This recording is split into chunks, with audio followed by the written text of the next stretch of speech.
धोने वाली बहू। शादी के पहले से ही विभा को कपड़े धोने का बड़ा शौक था।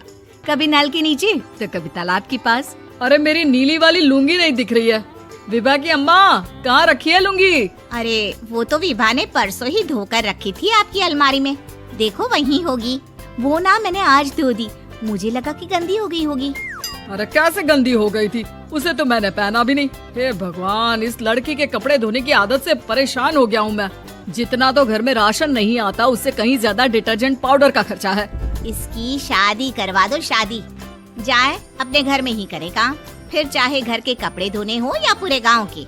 हाँ ठीक बोल रही हूँ, देखता हूँ मैं कोई लड़का। वो दिन भी आ जाता है जब विभा को देखने लड़के वाले आ जाते हैं। लड़की मुझे अच्छी लगी।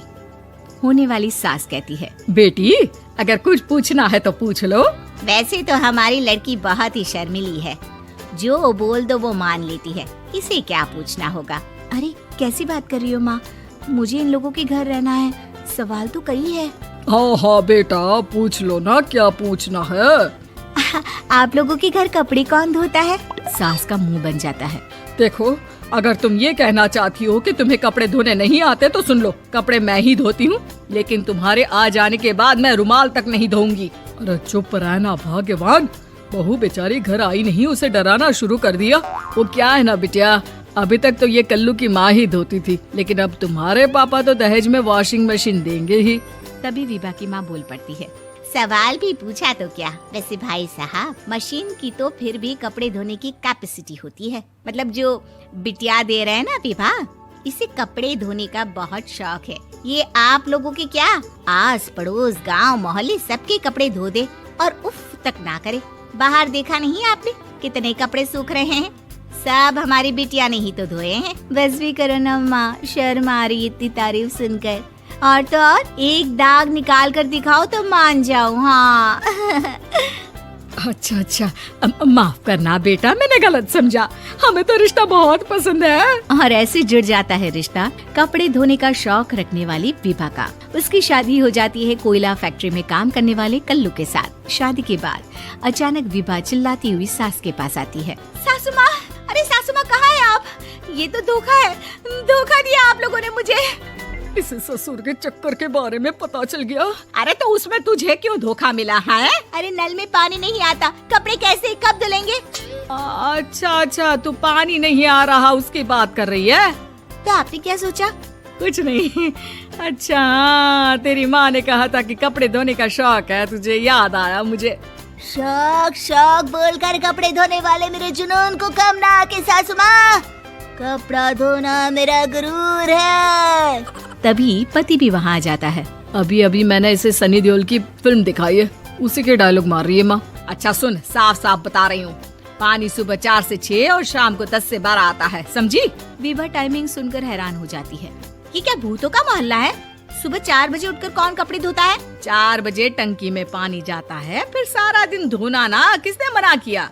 अरे कैसी बात कर रही हैं? 200 लीटर की टंकी में कितने कपड़े धो लूंगी मैं? सुबह ही उठ जाऊंगी मैं। अब क्या था, विभा सुबह 4 से लेकर रात के 12 बजे तक कपड़े ही धोती रहती। एक रोज सास पड़ोस से निकलकर कहीं जा रही होती है कि साथ वाली कहती है, हाँ कल्लू की माँ, जरा ये बताओ कि 2 साड़ी है, 2 ब्लाउज और एक पेटीकोट और एक नाड़े वाला लंबा कच्छा। हाँ तो? अरे तो क्या, कितना लोगी धुलाई ये बताओ। धोबन दिख रहे हैं हम क्या? हमारे पति सरकारी नौकरी से अभी रिटायर हुए हैं और बेटा सुपरवाइजर है कोयला फैक्ट्री में। धोबन समझ रखा है हमें। हाय रे कल्लू की अम्मा, माफ कर दो, वो तो मोहल्ले में यही सब बता रहे थे कि तुमने बहू को कपड़ा धुलवाने के काम में लगा दिया है। सास को पड़ोसन की बात सुनकर गुस्सा आ जाता है। वो घर पहुंचती है जहां घर के बाहर ही इतने सारे कपड़े सूख रहे होते हैं जितने कि किसी धोबन के घर पर। अरे ओ कल्लू की दुल्हन, बाहर निकल। माँ जी यहीं आ जाओ, बाथरूम में चादर धो रहे हैं हम। अरे अभी हम धोते हैं, तुमको बाहर निकलो। ये आस पड़ोस वाले बोल रहे हैं कि हम बहू से कपड़े धुलवा कर उसे कपड़ा धोने वाली बना दिए हैं। अरे छोड़ो ना माँ जी, किन लोगों की बातों में आती हो? आस पास के लोगों का तो काम ही होता है कि वो किसी तरह सास बहू को लड़ा दे। बहू सारे घर के कपड़े धोती है, ये क्या कम है? बोलिए। सास को भी लग जाता है कि वो बहू का ये सनकीपन नहीं छुड़वा सकती, इससे अच्छा है कि खुद ही चुप हो जाए। एक रोज सास और बहू मंदिर जाते हैं, जहाँ सास की साड़ी वहाँ खड़ी भीख मांगने वाली से मिलती है। माँ जी क्या बात है?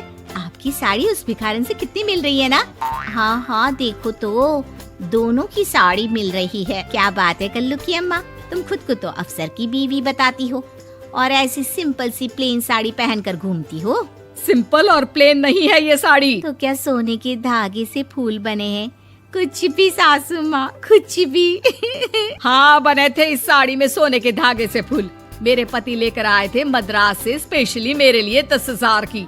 ताहे भाई साहब इस भिखारन के लिए भी सेम टू सेम साड़ी लेकर आए होंगे 10,000 की। सास उस वक्त तो कुछ नहीं कहती, लेकिन बहू के साथ घर आती है और अलमारी से एल्बम निकाल कर लाती है। ये साड़ी देख रही है, ये वही साड़ी है जिसे मैंने अभी पहना था। इस साड़ी में ये जो चमकदार फूल दिख रहे हैं ना, ये सोने के धागों से काटे गए हैं। लेकिन तू लोकल वॉशिंग मशीन ब्रश से घिस घिस कर सारे फूलों को निकाल कर साड़ी प्लेन कर दी।